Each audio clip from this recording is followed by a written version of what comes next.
लजलो ने कालाया से विवाह किया और कुछ ही वर्षों में दंपति 3 बेटियों सुजन, सोफिया और जूडिथ के माता पिता बने। सुजन सबसे बड़ी थी और उसने 4 वर्ष की आयु से ही शतरंज खेलना शुरू कर दिया। 6 माह में वह बड़ों को भी हराने लगी। सोफिया उससे छोटी थी।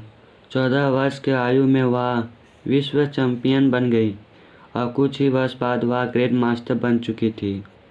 जूडिथ सबसे छोटी और सबसे श्रेष्ठ थी।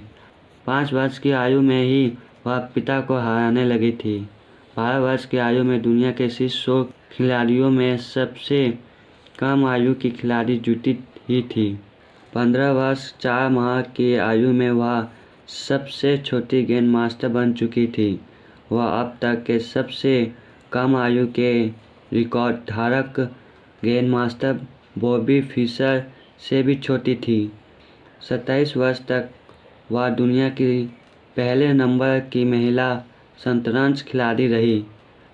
पोल्गर बहनों का बचपन बहुत असामान्य था।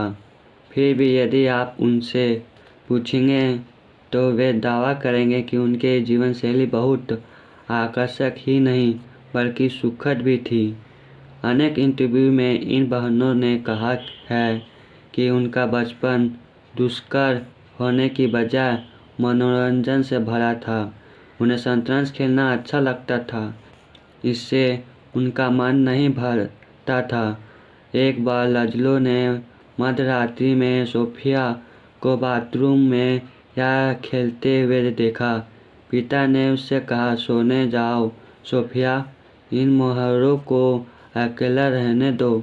इस पर सोफिया ने यह जवाब दिया, डैडी ये मुझे अकेला नहीं छोड़ेंगे।